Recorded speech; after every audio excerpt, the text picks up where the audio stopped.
ज्योतिष रतन केंद्र चैनल पर हमारे आप सभी प्रिय दर्शक गणों का बहुत बहुत हार्दिक स्वागत और अभिनंदन। आज करेंगे हम सूर्य ग्रह को लेकर के चर्चा, क्योंकि जो सूर्य ग्रह है ये तो हम सभी जानते हैं, जिसका थोड़ा बहुत भी अपना इंटरेस्ट है ज्योतिष में, कि सूर्य जो है सभी 9 ग्रहों में इनको राजा की उपाधि है। तो सूर्य जो है राजा के समान है, राजा जैसे है, और इनका राशि परिवर्तन अब होने जा रहा है। तो ये जीवन में व्यक्ति को, अगर उसकी कुंडली में सूर्य देव की स्थिति अच्छी है, और जितनी ज्यादा अच्छी होगी उतना ही उसको अपने जीवन में, समाज में मान सम्मान की प्राप्ति होगी, स्वास्थ्य अच्छा बना रहेगा, वह व्यक्ति काफी एनर्जेटिक फील करेगा, उसकी ख्याति यानी कि उसकी पॉपुलैरिटी बहुत अच्छी रहेगी, उसका इन्फ्लुएंस बहुत अच्छा बना रहेगा। तो ऐसे व्यक्ति जो होते हैं विज्ञान के क्षेत्र में भी बड़ा नाम कमाते हैं, और चिकित्सा के क्षेत्र में भी बहुत सक्सेसफुल रहते हैं, जिनका सूर्य उनकी कुंडली में अच्छा हो। अगर उच्च की स्थिति में है तो बात ही क्या है। तो अब यही सूर्य देव अपना राशि परिवर्तन कर रहे हैं साथियों, और हम हमेशा आपको ये बात कहते हैं कि जब कोई भी बड़ा ग्रह अपना राशि परिवर्तन करता है तो उस राशि परिवर्तन करने के साथ साथ जिस राशि में वो अभी चल रहा है, और जब उस राशि से निकलेगा दूसरी राशि में प्रवेश करेगा, तो जो अभी तक वो रिजल्ट दे रहा था जिस राशि में रह करके, तो जैसे ही वो अगली राशि में जाएगा उसके रिजल्ट्स भी उसके अनुसार बदल जाएंगे। यही है ज्योतिष का नियम। तो अब ये जो सूर्य देव हैं 9 ग्रहों के राजा, ये अपना राशि परिवर्तन कर रहे हैं जैसा मैंने कहा, और ये इनका राशि परिवर्तन साथियों हो रहा है 14 मार्च 2026 को। उस दिन शनिवार होगा, दशमी तिथि होगी, उत्तराषाढ़ा नक्षत्र होगा, और उसकी रात्रि के 1:01 पर ये अपनी शत्रु राशि यानी कि शनि की राशि से निकल करके कुंभ राशि से निकलेंगे और अपनी मित्र राशि मीन में करेंगे प्रवेश, जहां ये 14 अप्रैल 2026 तक बने रहेंगे। अपने शत्रु ग्रह शनि के साथ बने रहेंगे, अपने मित्र ग्रह के साथ भी रहेंगे 2 अप्रैल से लेकर के मंगल के साथ 14 अप्रैल तक, यानी कि 12 दिन लगभग ये अपने परम मित्र ग्रह मंगल के साथ भी रहेंगे, और अपने शत्रु ग्रह शुक्र के साथ भी इनका योग बनेगा, संबंध बनेगा। वो बनेगा इनका 14 मार्च से लेकर के और 25 मार्च तक, शुरू के 11 दिन। बाकी शनि के साथ तो ये जब तक इस राशि में रहेंगे, मीन राशि में, तब तक शनि के साथ रहेंगे। लेकिन क्योंकि शनि के साथ तो रहेंगे, शनि के साथ तो इनकी शत्रुता है। हालांकि शनि इनके पुत्र हैं, पिता पुत्र का रिश्ता है, लेकिन ये रिश्ता जो है शत्रुतापूर्ण है, मित्रतापूर्ण नहीं है। ये बात समझनी होगी हमें। और पहली बात तो शत्रुता आपस में, और दूसरी बात शनि अस्त है, क्योंकि जब भी हम हमेशा इस बात को आपके साथ चर्चा जब भी होती है करते हैं, ये बात बताया करते हैं कि देखिए, जब भी कोई भी ग्रह राहु केतु को छोड़ करके सूर्य देव के ज्यादा नजदीक आ जाता है, उनके ज्यादा क्लोज आ जाता है, एक निश्चित डिग्री पर आकर के वो अस्त हो जाता है। अस्त होने का मतलब जैसे हम बोलते हैं संध्या के समय सूर्यास्त हो गए, सूर्यास्त हो गए, और जब सूर्यास्त होते हैं तो वो दिखते नहीं है, उनकी विजिबिलिटी नहीं रहती।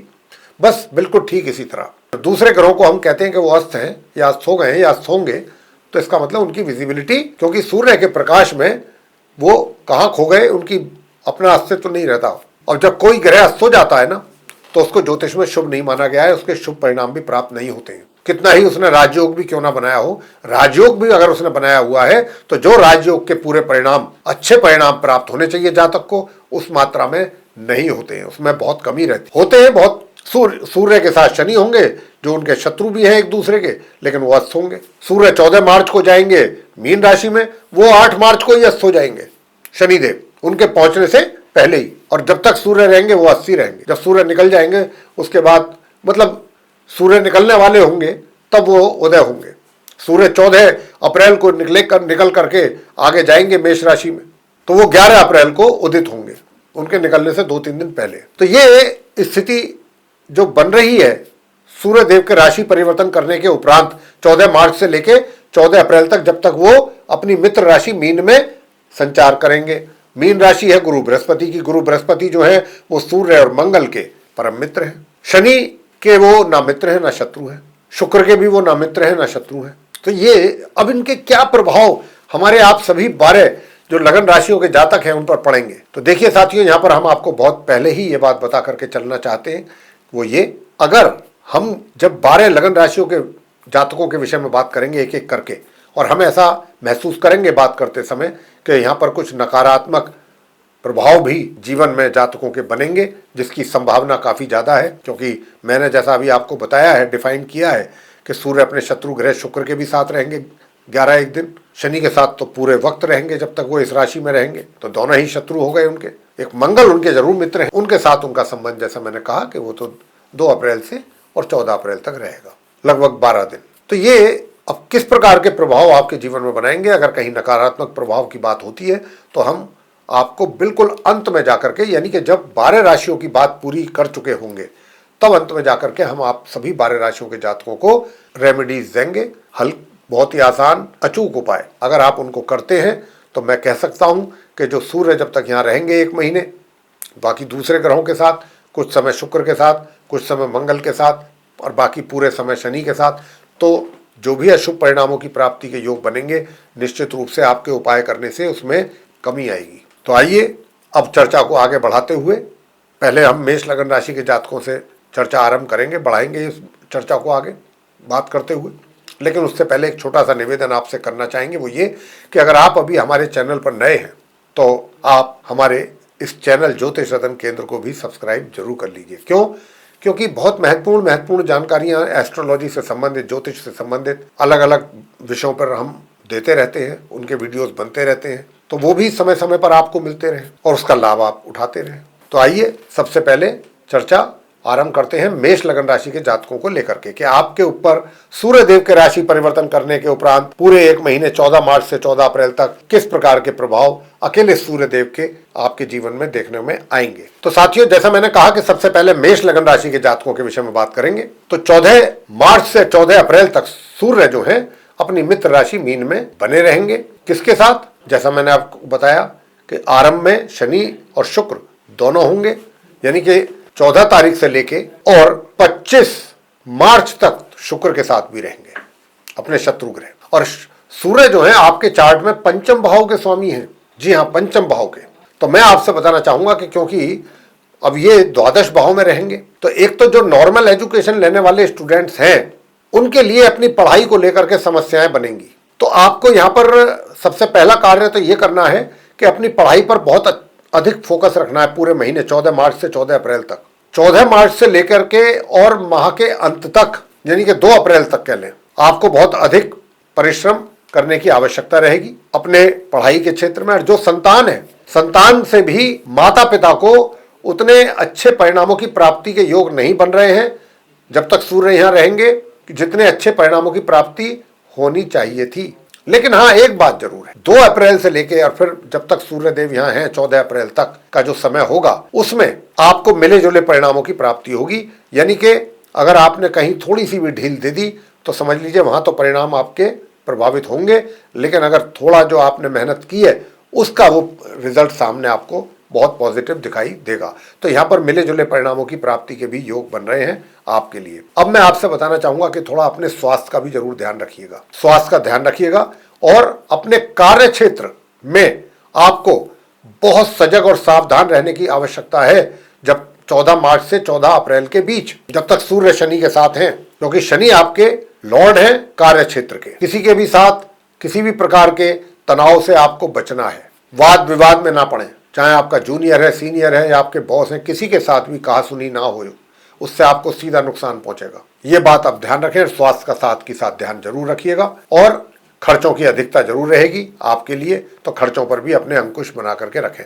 उपाय हम आपको अंत में देने वाले हैं, बिल्कुल जब मीन राशि लास्ट में बात करेंगे उसके अंत में, 12वीं राशि के बाद सभी 12 राशियों के जातकों को। तो आप ये वीडियो हमारा देखते रहिए। अब आगे बात करते हैं वृषभ राशि के जातकों को लेकर के। वृषभ लगन राशि यानी कि जिनका टॉरस असेंडेंट है, तो आपको बताना चाहेंगे कि सूर्य जो है आपके चार्ट में चतुर्थेश है, चतुर्थ भाव के स्वामी है, और ये बैठ रहे हैं एकादश भाव में जाके 1 महीने के लिए 14 मार्च से 14 अप्रैल तक। यहाँ पर सूर्य और शनि की जो युति है, भाग्य में कमी वृषभ लगन राशि के जातकों के इस ड्यूरेशन में, भाग्य में भी कमी, आपके कार्य क्षेत्र में आपके लिए नई नई चुनौतियां सामने आएंगी, नई नई परेशानियों का सामना आपको करना पड़ेगा। तो आपको उनसे घबराना नहीं है, परेशान नहीं होना है, उनको फेस करना है, उन चैलेंजेस को एक्सेप्ट करना है। और जो आपकी इनकम है, इनकम में भी थोड़ी सी रुकावट कह सकते हैं, बाधा कह सकते हैं, ये भी आप महसूस करेंगे होते हुए। तो यहाँ पर कहीं ना कहीं आत्मविश्वास में भी कमी के संकेत हैं, कॉन्फिडेंस लेवल वो भी लो रहेगा और सुख सुविधाओं का लाभ जो है, जो मिलना चाहिए आपको, उसमें कमी रहेगी। बात आगे मिथुन लगन राशि की जातकों के विषय में करेंगे जिनका कि जेमिनी असेंडेंट है। आपके चार्ट में सूर्य जो है वो तृतीयेश है, थर्ड हाउस के लॉर्ड है। दशम भाव यानी आपके करियर में रहने वाले हैं 1 महीने 14 मार्च से 14 अप्रैल। साथियों, यहाँ मैं आपसे ये बताना चाहता हूँ, देखिए जब ये 14 मार्च को यहाँ पर आएंगे, 14 मार्च से लेकर 25 मार्च तक का जो समय है उसमें कहीं आपको दूर दराज से भी अच्छे मौके मिल सकते हैं यात्राओं के लिए, या अच्छी अवसरों की प्राप्ति भी आपको हो सकती है। लेकिन इतना भी मैं कहूँगा कि जल्दबाजी में वो एक्सेप्ट ना कर लें, पूरा जब तक आप डिटेल में ना जाएं उसकी, इतना ज़्यादा एक्साइट ना हो जाएं कि आप बिना पूरी डिटेल में गए उसको ओके कर दें, यस कर दें, एक्सेप्ट कर लें, ऐसा ना करें। अगर कोई भी अपॉर्चुनिटी आती है जिसकी संभावना बन रही है, इसलिए हम कह भी रहे हैं कि वहाँ पर आपको पूरा ध्यान देना होगा इस बात के लिए। देखिए, पदोन्नति के तो चांस आपके बन रहे हैं, बहुत अच्छे बन रहे हैं, और 2 अप्रैल से 14 अप्रैल के बीच में भी काफ़ी चीज़ें हैं, लेकिन संघर्ष वाली भी स्थिति है। और एक होता है कि बहुत आसानी के साथ आपको सफलता प्राप्त हो जाती है, बहुत ज़्यादा एफर्ट भी नहीं करने पड़ते, बहुत ज़्यादा स्ट्रगल नहीं करना पड़ता, लेकिन यहाँ स्ट्रगल के बाद ही सफलता प्राप्ति के योग हैं। स्ट्रगल भी है, सामने से चैलेंजेस भी हैं, कुछ लोग आपका अपोज भी कर सकते हैं, उसकी भी बहुत अच्छी संभावना है। थोड़ा माइंड भी अपसेट रहेगा, लेकिन अगर आप ये सारी चीज़ें फेस कर लेते हैं तो अंततः गोतवा जीत आपकी है। अब वो संघर्ष कम करना पड़े, परेशानियां ज़्यादा ना उठानी पड़े, ठीक है, उसके लिए उपाय जो हम लास्ट में बताएंगे वो जरूर कीजिए, तो आपके लिए चीज़ें आसान हो जाएंगी। और पराक्रम भी आपका प्रभावित रहेगा, जितनी मेहनत आपके द्वारा होनी चाहिए निश्चित रूप से उसमें कमी रहेगी। और इसमें मैं आपको ये बात और कहना चाहूँगा कि छोटी दूरी की यात्राएं बिल्कुल ना करें, जहाँ तक हो सके 14 मार्च से 14 अप्रैल के बीच, और अपने छोटे भाई बहनों के साथ भी किसी प्रकार के वाद विवाद से जरूर बचें। बात आगे कर्क लगन राशि के जातकों को लेकर के करेंगे जिनका कैंसर असेंडेंट है। आपके चार्ट में सूर्य जो है धनेश है, धन भाव के स्वामी होकर के, और वो भाग्य भाव में जाकर के बैठ रहे हैं। निश्चित रूप से आपने जो धन संचय किया है अभी तक, उसमें कहीं ना कहीं कमी होने के भी संकेत हैं, और जो फैमिली मेंबर्स हैं आपके, उनके साथ भी आपके तनाव रह सकता है, मतभेद, मनभेद, इस तरीके की अनबन रह सकती है उनके साथ, तो इस बात से भी आपको बचना होगा। हाँ, पराक्रम में जरूर थोड़ा वृद्धि होने के संकेत हैं। वैसे जब सूर्य आएंगे यहाँ 14 मार्च से लेकर 25 मार्च के बीच में धन का लाभ तो होगा, आपको धन का आगमन आपके लिए होगा उस समय पर। जब 2 अप्रैल को मंगल भी आ जाएंगे सूर्य देव के साथ, उनके परम मित्र, तो तब भी आपको कुछ अच्छे लाभ की संभावना है धन के रूप में। उस समय भाग्य का भी थोड़ा बहुत साथ आपको जरूर मिल जाएगा, पराक्रम में तो वृद्धि होगी ही। और जो हायर स्टडीज करने वाले स्टूडेंट्स हैं कर्क लगन राशि के, वो भी उस समय पर 2 अप्रैल से 14 अप्रैल के बीच में कुछ अच्छा प्रदर्शन कर सकेंगे, उनको उनकी मेहनत के अच्छे रिजल्ट्स मिलेंगे। अपने फैमिली मेंबर्स के साथ आप रिलेशन अच्छे बनाने पर जोर दें, ज्यादा अच्छा रहेगा आपके लिए। आपके वैवाहिक जीवन में भी थोड़ा तनाव रहने की संभावना है वैवाहिक जीवन में। बात आगे करेंगे सिंह लगन राशि के जातकों को लेकर के जिनका कि लियो असेंडेंट है। तो आपके तो लगन भाव के स्वामी है सूर्यदेव, लग्नेश है, और लग्नेश जाकर के बैठ रहे हैं अष्टम भाव में। साथियों, सबसे पहले मैं सिंह लगन राशि के जातकों से कहना चाहता हूँ, बताना चाहता हूँ कि एक तो सबसे पहले आप अपने स्वास्थ्य का बहुत ध्यान रखिएगा 14 मार्च से 14 अप्रैल के बीच में। हालांकि यहाँ पर आपके कार्य क्षेत्र से संबंधित प्रमोशन के भी कुछ अच्छे चांसेस बन रहे हैं। इस बात की संभावना है कि अगर कोई आपको पदोन्नति हो जाती है अचानक, जिसका पहले से आपको कोई अता पता ना हो, कोई ऐसी डेवलपमेंट सडनली हो जाए, ऐसे भी चांसेस हैं, तो उसके लिए कोई सरप्राइज की बात नहीं है। लेकिन स्वास्थ्य का बहुत ध्यान रखना है, स्वास्थ्य कैसे अच्छा रहेगा। और ये 25 तारीख तक 14 से 25 तारीख तक का जो समय, उसमें स्वास्थ्य का भी ध्यान रखना है। आपका एनर्जी लेवल भी उसके कारण डाउन रहेगा, पराक्रम में कमी आएगी। हालांकि 25 तारीख के बाद से पराक्रम तो आपका ठीक होगा, एनर्जी लेवल तो इंक्रीज होगा, पराक्रम मतलब मेहनत परिश्रम तो आप करेंगे फिर, और वही कारण होगा कि फिर आपको उसके अच्छे रिजल्ट्स भी अपने कार्य क्षेत्र में मिलेंगे।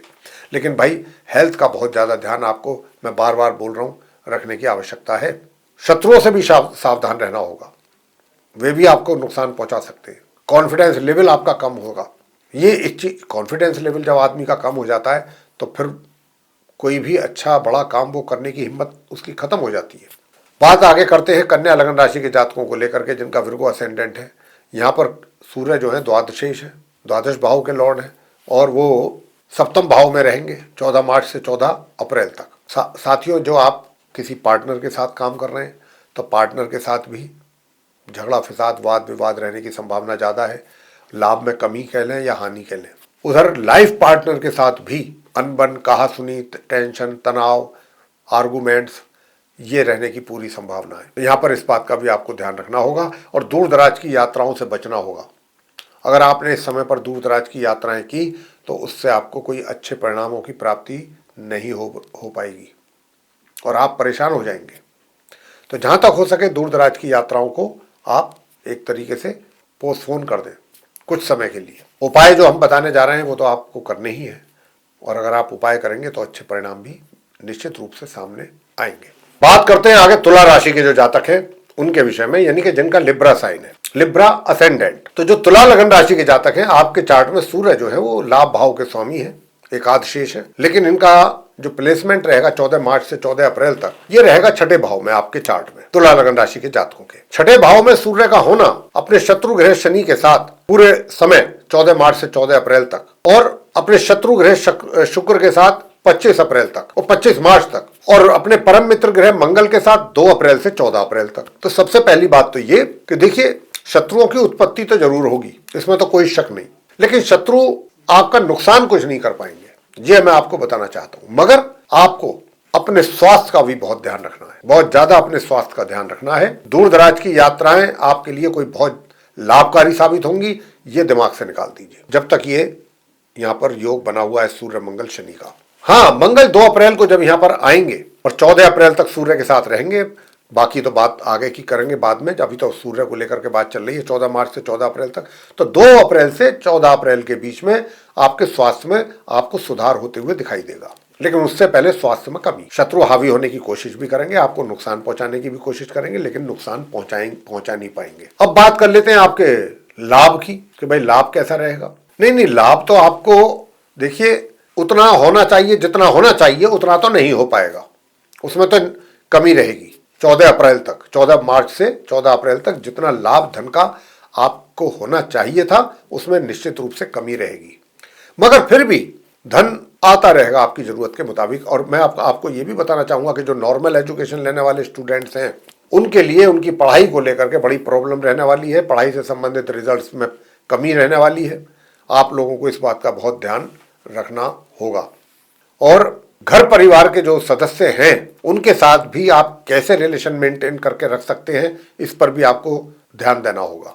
तो ये चीजें मतलब एक तरीके से मिले जुले परिणामों की प्राप्ति का योग बन रहा है सूर्यदेव के यहाँ पर रहने पर तुला लगन राशि के जातकों को। वृश्चिक लगन राशि की जातकों के लिए बात करेंगे जिनका स्कॉर्पियो असेंडेंट है। तो आपके चार्ट में सूर्य जो है कर्मेश है, दशम भाव के स्वामी है, 10th हाउस के, प्रोफेशन के लॉर्ड है, करियर के लॉर्ड है और वो पंचम भाव में जा रहे हैं। पंचम भाव में रहेंगे पूरे 1 महीने, 14 मार्च से लेकर 14 अप्रैल तक। प्रिय साथियों, देखिए जो आप वृश्चिक लगन राशि के वो स्टूडेंट्स हैं जो नॉर्मल एजुकेशन ले रहे हैं उनके लिए बताना चाहूंगा कि अगर देखिए यहाँ पर क्या है, बहुत स्पष्ट संकेत मिल रहे हैं ग्रहों के द्वारा कि पढ़ाई में आपका मन थोड़ा सा मुश्किल से लगेगा, लेकिन अगर आप अपनी पढ़ाई को लेकर के थोड़ा सा भी संजीदगी आपने दिखाई, थोड़ी गंभीरता दिखाई, जो कि आपके लिए मुश्किल नहीं है, तो निश्चित रूप से आप कुछ स्पेशल अचीव कर पाएंगे, कुछ स्पेशल रिजल्ट्स आप अचीव करेंगे। ये स्टूडेंट्स के लिए मैं आप जो संतान है माता पिता के लिए कहना चाहूंगा, उनकी जो संतान है उससे भी उनको इसी तरीके के लिए मतलब ऐसी तरीके से एनकरेज करना चाहिए ताकि वे भी कुछ ऐसी मेहनत करें कि उनको भी उनकी मेहनत से कई गुना बेहतर परिणामों की प्राप्ति के योग बने हुए हैं। अगर मेहनत करेंगे तो एक तो ये होता है जितनी मेहनत करेंगे उससे कम परिणाम मिले या जितनी मेहनत की जाए उतने मिले। यहाँ ये है कि जितनी मेहनत करेंगे उससे कहीं बेहतर परिणामों की प्राप्ति के योग है। और जो भी डिसीजन आप लें, बेशक आपका अपना डिसीजन हो, अगर कहीं आप किसी महत्वपूर्ण डिसीजन को लेना चाहते हैं अपने कार्य क्षेत्र में, व्यापार में, जहां पर भी, बेशक आपका अपना डिसीजन हो, लेकिन फिर भी उसको सर्वसम्मति से यानी कि सभी की सहमति से अगर आप उसको फाइनलाइज करेंगे तो ज्यादा अच्छा रहेगा हर तरीके से। हाँ, जो आपका कार्य क्षेत्र है वहां पर आपके लिए संघर्ष वाली स्थिति रहने वाली है, वहां पर हालात जो है वो संघर्षपूर्ण रहेंगे। उपाय आपको अंत में देंगे, वो आप सुनते रहिए, देखते रहिए ये वीडियोस। हमारा जो उपाय हम देंगे वो सभी 12 लगन राशि के जातकों को देंगे। बात आगे धनु लगन राशि के जातकों के लिए करेंगे जिनका कि सेजिटेरियस असेंडेंट है। तो आपके लिए बताना चाहते हैं कि आपके चार्ट में जो सूर्य है वो भाग्य भाव के स्वामी है, नवम भाव के, और ये चतुर्थ भाव में बैठ रहे हैं 1 महीने के लिए, 14 मार्च से 14 अप्रैल के बीच में। साथ में और 3 ग्रहों का भी इनको साथ मिलेगा। शुक्र और शनि का मिलेगा, बाद में मंगल का भी मिलेगा। ड्यूरेशन हम आपको बता चुके हैं आरंभ में। तो यहाँ पर जो है अब उसी के अनुसार परिणामों की प्राप्ति भी होगी। अब क्योंकि शुक्र जो है वो लाभेश भी है और सूर्य भाग्येश है, तो भाग्येश और लाभेश का केंद्र में बैठना कहीं ना कहीं, हालांकि शत्रु जरूर है ये, तो कुछ ना कुछ आपको अच्छे लाभ की प्राप्ति और भाग्य का थोड़ा बहुत साथ अवश्य मिलेगा आपके कार्यों में 25 मार्च तक। और शनि जो है वो क्योंकि धनेश है और तृतीयेश है, तो कहीं ना कहीं पराक्रम में कमी रहेगी, पराक्रम में कमी रहेगी और फैमिली मेंबर्स के साथ भी किसी ना किसी बात को लेकर के मतभेद, कहा सुनी, कुछ ऐसी बातें भी रहने की संभावना बन रही है। वहां पर आपको कोशिश करनी होगी कि आपके फैमिली रिलेशंस जो है वो सही तरीके से चलें, मेंटेन रहें, किसी प्रकार की टेंशन क्रिएट ना हो आपसी। इन बातों पर आपको अधिक ध्यान देने की आवश्यकता रहेगी। तो बात आगे करते हैं मकर लगन राशि के जातकों को लेकर के जिनका कैप्रिकॉर्न असेंडेंट है। आपके चार्ट में जो सूर्य है वो अष्टमेश है, अष्टम भाव के लॉर्ड हैं और तृतीय भाव में जा रहे हैं। साथियों देखिए, बात यह है कि तृतीय भाव में सूर्य का बैठना पहले तो शुक्र के साथ होंगे और शनि के साथ होंगे, तो सूर्य और शुक्र का एक साथ बैठना थोड़ा सा, क्योंकि शुक्र का वहां पर बैठना उस समय पर आपके कार्य क्षेत्र में आपके लिए संघर्षपूर्ण हालात बनाएगा, संघर्षपूर्ण हालात रहेंगे, थोड़ा संघर्ष अधिक करना पड़ेगा 25 मार्च तक, 14 मार्च से। और 25 मार्च से लेके और 2 अप्रैल के बीच में आपको आपके लिए कहीं ना कहीं धन का आप बिल्कुल इन्वेस्टमेंट ना करें, करेंगे तो नुकसान उठा जाएंगे। ये वो समय नहीं है अभी, जब तक सूर्य यहाँ पर बैठे 14 मार्च से 14 अप्रैल के बीच में अभी आप किसी प्रकार का कोई इन्वेस्टमेंट ना करें, अन्यथा नुकसान उठा जाएंगे। फैमिली मेंबर्स के साथ भी किसी भी प्रकार के तनाव से, टेंशन से जरूर बचें। और आंखों से संबंधित रोग भी आपको परेशान कर सकता है मकर लगन राशि के जातकों को। जैसे ही 2 अप्रैल को मंगल का साथ सूर्य को मिलेगा, और जब मंगल का साथ सूर्य को मिल जाएगा तो आपका एनर्जी लेवल बढ़ेगा, पराक्रम में आपके वृद्धि होगी, मेहनत अधिक करना पसंद करेंगे और मेहनत करके ही रिजल्ट्स अचीव करने में आपका बिलीफ रहेगा। ये एक प्लस पॉइंट है आपके लिए। सूर्य मंगल का यहाँ पर होना मकर लगन राशि के जातकों को 2 अप्रैल से 14 अप्रैल के बीच में बहुत उनका एनर्जी लेवल मेंटेन रहेगा, पराक्रम करेंगे। स्पोर्ट्स पर्सन्स जो होंगे स्पोर्ट में अपने लिए कुछ अच्छा अचीव कर सकते हैं। बात कुंभ लगन राशि के जातकों के लिए करेंगे जिनका कि एक्वेरियस असेंडेंट है। अब जिनका एक्वेरियस असेंडेंट है, आपके चार्ट में सूर्य जो है वो सप्तमेश है और द्वितीय भाव में रहेंगे 14 मार्च से 14 अप्रैल तक। तो साथियों, आपके वैवाहिक जीवन में परेशानियों का एक तरीके से आगमन पहले से ही चल रहा है, बना हुआ है और ये संकेत मिल गया है। तो आप कुंभ लगन राशि के जातकों को तो मैं सबसे पहले यही कहूंगा कि अगर आप पार्टनरशिप में काम कर रहे हैं तो वहां भी बहुत सावधान और सतर्क रहें। अननेसेसरी किसी भी प्रकार की किसी के साथ आर्गूमेंट ना करें, अन्यथा नुकसान आप ही का है। इसी प्रकार से वैवाहिक जीवन में भी अपने स्पाउस के साथ जहां तक भी हो कोशिश यही रहनी चाहिए कि रिलेशन अच्छे रहे। उपाय तो अभी आपको देंगे अंत में हम। और अपना जो आपका वाणी है, ये सारा खेल आपका वाणी बिगाड़ेगी। वाणी को सही रखिए, अपने नियंत्रण में रखिए। बहुत सोच समझ करके आपको बात करने की आवश्यकता है। 14 मार्च से 14 अप्रैल के बीच आपके मुंह से निकली हुई बात आपके लिए परेशानी का कारण बन सकती है, ये आप ना भूलें। चाहे घर परिवार में हैं आप, चाहे बाहर हैं, सोशल सर्किल में हैं या अपने कार्य क्षेत्र में हैं। लेकिन हाँ, ये भी बात है 2 अप्रैल से और 14 अप्रैल के बीच में जब सूर्य और मंगल यहाँ रहेंगे तो उस समय पर आपका जो कारोबार है वो बहुत बढ़िया चलेगा, चाहे आप रोजगार में हैं चाहे व्यापार में हैं। घर का भी सपोर्ट मिलेगा उस समय पर, यानी कि घर के मेंबर्स का। 2 अप्रैल से 14 अप्रैल के बीच के लिए बता रहे हैं ये रिजल्ट्स आपको हम कुंभ राशि के जातकों को। धन को लेकर के स्थिति अच्छी रहेगी। बात आगे मीन लगन राशि के जातकों के विषय में करेंगे अंत में, जिनका कि पाइसेस असेंडेंट है।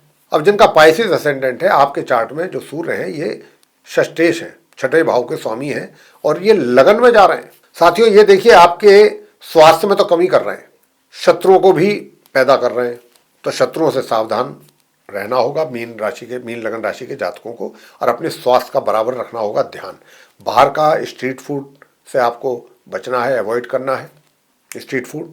मान सम्मान तो आप प्राप्त करेंगे, उसमें कोई शक नहीं है, मान सम्मान भी रहेगा, आपके अंदर पूरा कॉन्फिडेंस लेवल आपका बहुत अच्छा रहेगा। लेकिन अगर आपने अपने स्वास्थ्य का भी ध्यान रखा तो बहुत कुछ अच्छा अचीव कर सकते हैं अपने प्रभाव के कारण। सभी तरफ चारों ओर आपका अपना अच्छा एक प्रभाव, इन्फ्लुएंस बना रहेगा और आप जो भी कार्य करेंगे पूरा कानून के दायरे में होना चाहिए, ऐसी आपकी सोच रहेगी। कानून से बाहर जाकर के काम, इल्लीगल कोई भी कार्य आपको पसंद नहीं आएगा, ना ही उसको करना चाहेंगे, ना ही किसी को परमिट करेंगे।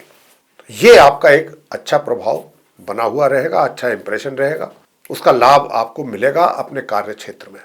इनकम भी आपको अच्छी होगी, भाग्य का भी साथ मिलेगा। 2 अप्रैल से तो 14 अप्रैल तक बहुत अच्छा रहेगा। तो मगर स्वास्थ्य का, जैसे मैंने कहा, और शत्रुओं पे नजर जरूर रखिएगा, उन पर भरोसा ना करें। मित्र भी धोखा दे सकते हैं, आपके मुंह पर कुछ पीछे कुछ। ये था आप सभी 12 लगन राशियों के विषय में सूर्य देव के राशि परिवर्तन करने के उपरांत जो प्रभाव बनेंगे। अब हम आते हैं उपायों पर।